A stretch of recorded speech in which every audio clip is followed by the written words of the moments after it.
Dr. Mullins, will you please let us know about the item under the action portion of tonight's agenda? The first item is F35, ad valorem millage resolution. Do I hear a motion? Moved by Ms. McDougall. Is there a second? Second. Seconded by Ms. Jenkins. Is there any discussion? Ms. Campbell? Thank you, Madam Chair. So I just wanted to thank the people who've reached out to me. I've had some personal conversations with people in person, phone calls, emails, because they're participating in the process, right?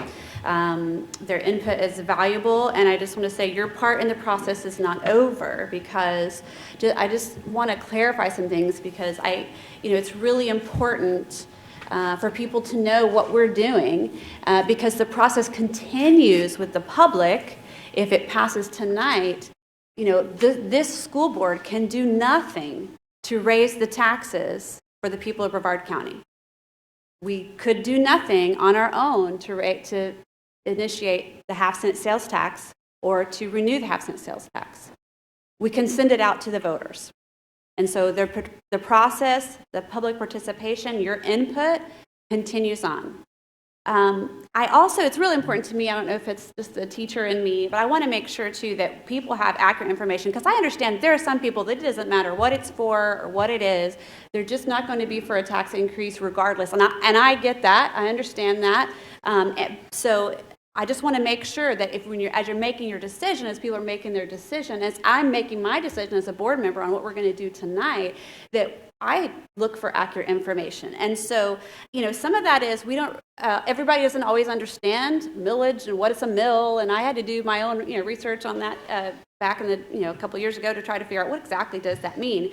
So, we do all have, somebody mentioned it tonight, we have on your home where you live, right, that you own, if you own it and that is your residence, you get your Homestead Exemption, but also we have a cap on how much your home can be appraised. So even though my house that we built in 2014 now is worth, not quite twice as much as it was when we bought it, because of the market values increase, your appraisal can go only up by just a small percentage every year, and that's what your tax is based on, subtracting your homestead exemption. So a house that is valued at $200,000, just to keep it super simple, I'm going to use some super round numbers. If your home is valued around $200,000 on your tax appraisals website, the increase of $1 mil would be $200.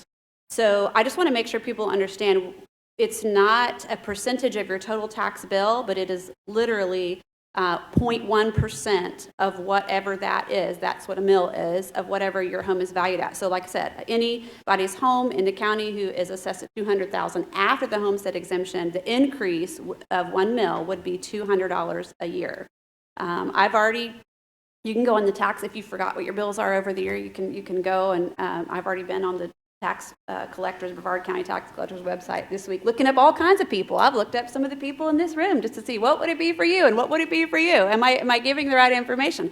I've got somebody who's renting across the street from me, and that's been a concern that people have brought up to me. So I'm like, okay, what does that look like? And actually, because the thing that they don't have is the homestead exemption, right? And so just not being nosy, it's all public record, and I won't tell you who it is, but their assessment will go up about $240 a year, and that's for relatively nice neighborhood in West Melbourne. So I just want to make sure that people understand, because one, like I said, it's been tossed out. Someone has even said, a couple of actually people have said, you're actually taking money away from the people you want to give the raises to. But I think we need to recognize what an increase, what size of increase that is, and how much will we pay. And I understand that to pass it on to the renters, I do, and that was something that I had to take consideration as I was thinking through this. I also we've said it before, but not everybody watches all the board meetings, because who wants to watch a school board meeting? Sometimes they're fun and sometimes they're boring, even for those of us who are sitting up here. But I want to make sure people understand that we actually have very little. Not only can we not increase taxes on our community, we can't even set the original ones. That's another misconception that happens a lot. We have had so much growth in Brevard County. Isn't your revenue growing because we have all these new houses going up? And the answer is no. because we don't set our tax rate, not like the county across the street, not like the cities. This school board can do nothing to change the rate. Our rate is set by the state. And so that's why, and it's in the agenda item, but that's why my records, I just went back to 2015. Maybe it's because that's the year, we built our house. But in 2015, the millage rate was 5.027 for the discretionary, with the required local effort that we have for the school board. In 2021, it was 3.602. So again, 5.027 down to 3.602. So what the state has done to all of our benefit is, while our property values have continued to increase, even just a little bit because of the cap, they've lowered the tax rate so that, and I'm not going to tell you what I pay in taxes. You can look it up your own if you are that curious. But my family's house, even though, like I said, the market value has gone through the roof, our taxes have varied over the last 8 years by about $140 from a low point, actually, in 2020. The high point was in 2015. So $140 difference between the highest year and the lowest point. It's gone up, down, but those are the highs and the lows. $140 difference. And so the state adjusts that down, down, down. And so actually, if a mill is added, we'll actually be back up to around where we were around 2016. So I just want to, again, it's really important. If people are opposed to a tax, I totally get that, but I want to make sure we get an accurate information out there. I'm certainly grateful for the increases that the legislature has given us over this last couple of years to address our salary, our compensation problems, but we still have some holes. And just to replay some of those that we have given. The state gave us the teacher salary increase allocation so that across the state, school districts can get their minimum salary up to $47,500. We were able the first year to get up to $46,550, and then this year to $46,800. And if governor signs the budget, it looks like we should be able to hit that $47,500 minimum in this coming school year. This year, I'm so grateful for the addition to the base student allocation with the requirement that we get all our salaries up to a minimum of $15 an hour 4 years early or 3 or 4 years early from because the voters of the state of Florida approved the minimum wage to increase $1 a year till we get to $15 an hour, and the state gave us some extra money to address that.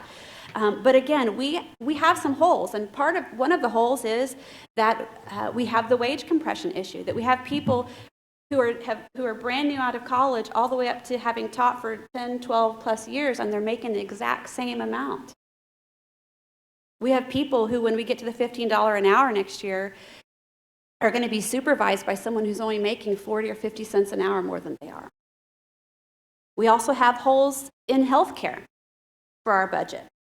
Now, we could have, as a board, and I've only been on the board for 3.5 years, but as the board over the last 8 years could have increased premiums every year for the last 8 years. I want you to think about what happened 8 years ago, 2014. Anybody, anything ring a bell in healthcare? The Affordable Care Act. I don't know anybody else in the country who has not had a healthcare premium increase on their health insurance over the last 8 years, but BPS. Now, if you chose the silver plan, your rates are the same as they were 8 years ago. Now, we could have increased those premiums a little bit every year, but we didn't. We and the previous boards.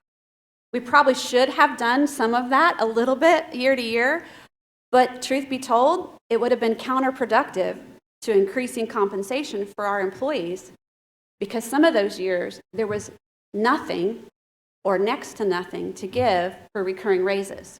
So I understand why previous boards didn't do it. And even though we've been able to give some pretty good raises over the last couple of years, the first 2 years, $1,100, and then the $2,000, and the longevity supplement last year, dealing with the teacher salary allocation, which didn't help all teachers, but our other employees didn't get anything.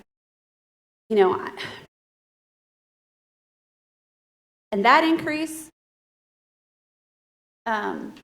is just one of the things that we have that's whole.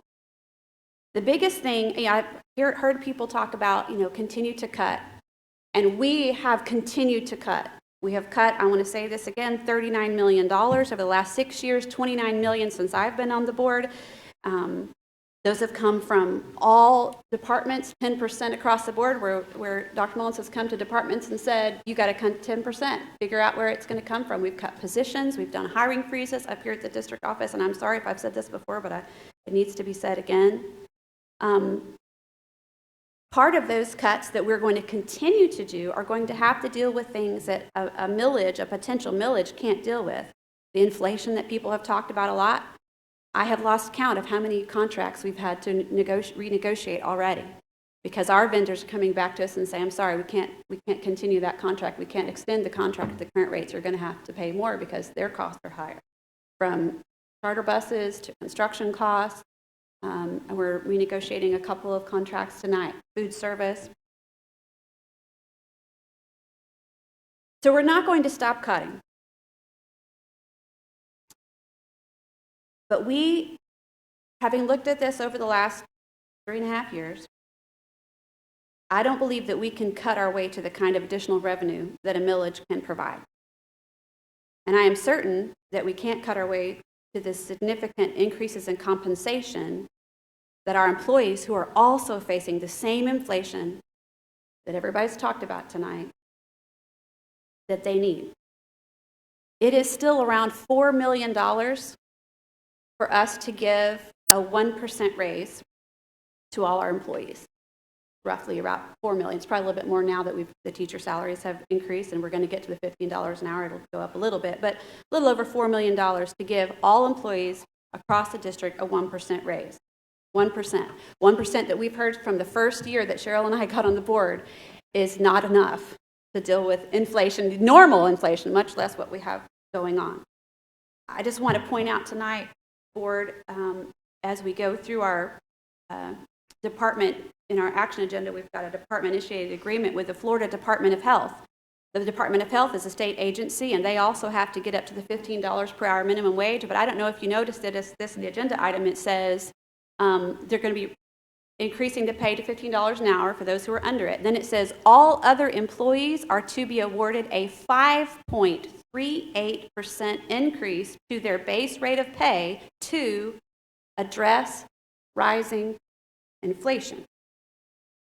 So our nurses and our health techs in our clinics are going to be getting either up to $15 an hour or 5.38% raise to deal with inflation, the same inflation again that our teachers and our staff, our bus drivers, our cafeteria workers are also dealing with. And I apologize for going long, but this is one of the most significant decisions that we will have made in my time on the board.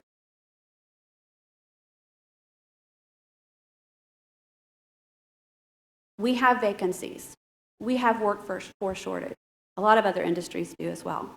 A lot of other industries have the opportunity to do things about increasing revenue. If you have a successful company, you generate more revenue and you can pay your employees more. If we have students, if we have schools that rate as A, and we have students who are national merit finalists and all of that, we're going to congratulate them. We're going to make a big, huge deal about it, but we don't get paid anymore. And our teachers and our bus drivers and all that, they can go to any other job in their industry. They can leave us and go to a job in their industry, whether it's science, and we've certainly got plenty of those opportunities around here, engineering firms, Russell Cheatham's tech staff going off to work other computer jobs. The bus drivers, Matt talked about this before, they go work for the county or somewhere else, private bus companies. They can leave us and go work for another employer in their field and make thousands, if not tens of thousands more per year. Why would they stay with us? And the ones who stay, I'm so thankful that they do. But they've got to help. They've got to pay for their families as well. I just have to address one more thing, and that is, it's been said in different forums that we would be asking for this increase because of loss of student enrollment, and that it's our fault. And understand if because of BPS policies, the board policies, that's why we're losing students. And I get it. And I know why some of the losses were. We lost students in 2020 because we had a mask mandate. We lost students because we didn't have a mask mandate. We lost them this year because we didn't have one at the beginning of the year. And then we lost them because we did have one again. And then back and forth. And we have lost students. But I just want to point out, and again, I'm a numbers person, if you look at the BPS plus the charter, because we've lost some of them to charter, BPS has. If you add the BPS plus the charter enrollment from pre-pandemic, in 2019-20, it was about 71, little over 71,000 students in Brevard. Going to skip the pandemic year because that was an anomaly for all of us. But this school year, we're almost back up to 70,000. Next year, we're projected by the state to be back up to 71,000, and the year after that to be up to 72,000. So in other words, the total number of students across the district between the BPS and the charter schools has stayed relatively the same. And, the millage by law has to be shared with the charter schools. So we're talking about funding students. And by the way, as a charter school liaison, I can tell you, they're desperately in need of employees and being able to compensate them competitively so that their employees will stay across all employee groups. So I'll just say, our total enrollment has changed. It's not changed, really. We're going to be sharing this to benefit all the students in Brevard County that are attending our public schools, whether charter or BPS. So again, I just want to make sure people have accurate information. And again, the process is not over. The public is going to have their time. But I want to make sure people have accurate information. I'm certainly willing to share any more information if somebody wants to reach out, ask me about what's going on with our budget. Thank you, Ms. Campbell. Any other board member wish to speak to the agenda item? Jenkins? Yeah, I'm going to keep it pretty short. Thank you, Ms. Campbell, for clarifying a lot of that stuff that I definitely wanted to talk about as well. I just kind of want to keep it human for a moment and kind of reiterate something that you were talking about. So I'm a household, 2 educators. My husband has been educating in Brevard Public Schools for 12 years. He is making $46,800, which is exactly the same as a brand new. That is a problem. We are the second most experienced workforce in the state of Florida, which means the majority of our teachers are teaching 12 years and above. That's the thing you want. That's a great quality to have. The problem is we aren't compensating them enough. And once they hit that amazing threshold of 12 years, they're leaving. They're leaving for other businesses, other industries, because they're not making enough money. But now it's been made worse because they're making same as the brand new teacher walking into the building. Never mind all the other responsibilities that have been placed on top of them that they've just kind of pummeled through like they always do.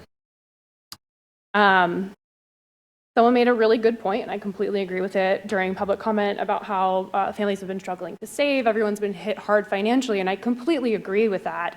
Again, a household of 2 educators, we legitimately have to make decisions whether or not we're going to be able to save for our own daughter's college.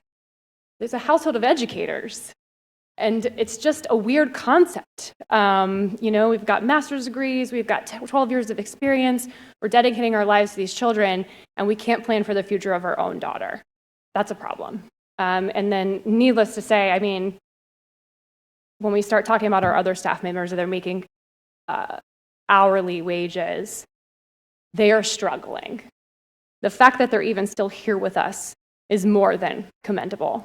And they need to be rewarded. And no, we cannot do it with the current budget that we have. There isn't some secret hidden money that we've been using inappropriately.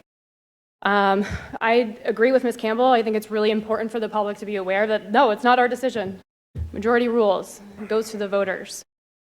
But every other county in the state of Florida, I think it's 22 at this point, it's gone to the voters, and they did the right thing for their community because it impacts their families, their neighbors, and the future of their community. And what I think is really unique about Brevard that we really need to take a minute and think about, that's different than those other counties, is that we are the Space Coast, and we offer so many employment opportunities for all levels of our staff to just leave. And that's a problem because you want teachers in front of your students. You want staff members in those classrooms. You need bus drivers. You need people in our cafeterias. We can't be without those people because we cannot function as an organization without those people. The other thing that I think is really important, and if this goes forward, I know that BPS is going to have a messaging plan and talk about all the other things other than teacher compensation and staff wages, but this is going to support all staffing. One of the things that Dr. Mullins, sorry if I'm jumping the gun here, but every time I bring it up to people, it makes them really excited because there's really innovative things we can be doing with this money that we don't have the money to do right now. We can have an assistant in every K through 2 classroom to support a teacher, that we can get in there when those kids are young and struggling and get in there and get them on grade level before they hit the 3rd grade. We cannot do that right now with the budget that we have. These are the important things that this millage could provide to our students and to our community and to our staff. And even something as simple as adding an IA in a classroom, not only does that benefit our students, but that makes the day of our teacher better. It makes the morale for that teacher better, and it will help us retain them and also recruit from other counties where they may not have that support in their classroom because it's a unique ability to them. So that's just one little thing that I had discussed with Dr. Mullins, and I'm sorry if I wasn't supposed to say that out loud. But I think it's really important because it's not just about the wages. Yes, that's so critical, that's so important, that's what we're going to talk about on the forefront. But there's so many other benefits to this millage passing. But again, it goes to the voters, and the voters of Brevard County get to make this decision ultimately. Thank you, Ms. Jenkins. Anyone else? I will just add one thing, and thank you, Ms. Campbell, for a very thorough explanation of the parts and pieces. Long. No. It was great. It was all important information to share, and much of it I had planned on sharing as well. The only additional thing that I'll throw out there is, and primarily because people don't understand it, is that our tax dollars that we pay for education in the state of Florida don't come directly to our schools. So when we pay millage on our property for education, those dollars for our RLE, our required local effort, the 3.6 that Ms. Campbell referenced earlier, actually go to not to Titusville. I wish to Titusville. Go to Tallahassee, and the legislature decides how they're going to send those dollars back to us. And so we don't necessarily get all of those dollars back. And when we get those dollars back, we get them in the way that the state wants to give them to us. And so with categoricals that require us to spend them in a certain way, like the $15 per hour minimum wage. So in looking at the record funding that education is receiving this year, absolutely, you can't deny that the dollars are going up. But there are a couple of things that we have to consider, I think, and that is how much of those dollars, and it was covered very thoroughly in our budget workshop, how much of those dollars are we being told how we have to spend? Because we can't determine how we're going to spend the bulk of those dollars. We went from, Dr. Mullins, help me out on numbers because you're the one who has that brain that never forgets it, but we went from like a $43 million increase to, by the time we addressed the categoricals, the additional dollars to charter schools, all of those things, were down to $3.6 million available from the budget. Oh, I got the numbers right. Look at that. Which, if you all were listening, Ms. Campbell mentioned over $4 million to do a 1% raise. So not even enough additional dollars from the state funding to do a 1% raise across the board. And that is really problematic. The other thing that is a part of the state funding formula, which I just think this is an interesting fact that a lot of people are not aware of. We've talked about it a few times, and that is the district cost differential. So what our state does is they identify a multiplier, and it's based on the cost of living per county. And if our cost of living in Brevard County is lower than the cost of living in other counties, our multiplier is below 1. So what they do is they go through all of the FEFP funding, the Florida Education Finance Program funding formula, and they determine how many dollars are going to come to Brevard County, and then they multiply it by our cost of living figure. If we're under 1, for those of you who are math people, we're losing dollars, and we're under 1. So every year we lose millions of dollars to other counties that have a higher cost of living. Oh, and by the way, Most of the time, those counties that are above 1 on their multiplier because they have a higher cost of living also have additional millage. So when we're looking at providing a competitive salary to our workforce, we are facing multiple challenges in being able to do that. In addition, the structure of Brevard County, because we're long and thin, we have multiple counties that surround us. If you look at the average teacher salary of Indian River, Seminole County, and Orange County, all of them have a higher average teacher salary than what we have here in Brevard County, which means not only do we have the competition of all of the space boom that's going on, but we also have the competition of the other districts, especially those who have passed a millage and are getting additional dollars through the district cost difference.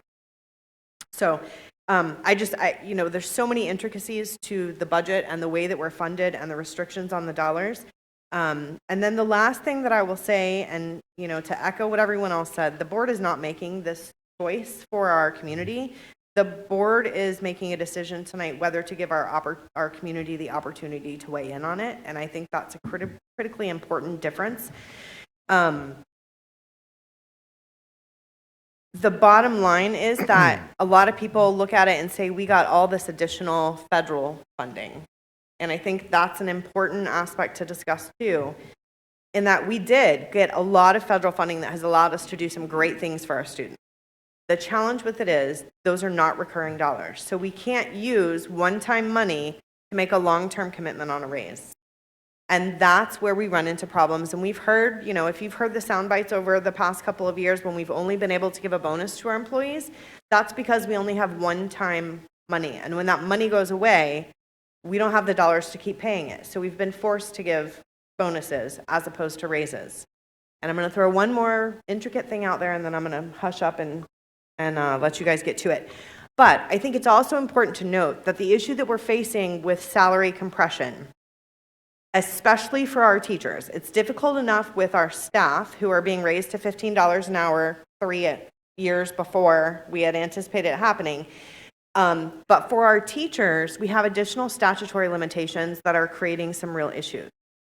And that is that once we reach $47,500 as our minimum teacher salary, for every dollar that we give to a teacher who's making more than $47,500, we must give 75 cents to the teacher making $47,500, which means that it is incredibly difficult for us to be able to close that gap.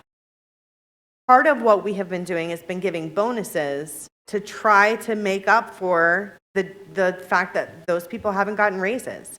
And the same people that are currently making a little bit over $47,500 that are going to be making maybe $400 more than the teacher in the next room to them that just came into the district, those are the same people that lived with pay raises for 4 years.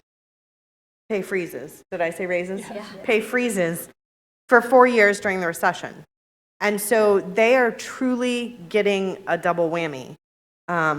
And quite frankly, it makes it difficult to entice people to stay in the classroom and serve our kids. So with that, I'm going to get off of my soapbox. And anyone else want to speak? Otherwise, I'll call the question. Go ahead. I think everybody has covered it very well. I think it's up to the community to decide if they value their public schools and if they value their teachers. And I think this is why we are wanting to put this forward and put it on the ballot. All right. Any additional discussion? All in favor, please indicate by saying aye. Aye. All opposed, same sign. Nay. And the motion passes 4-1.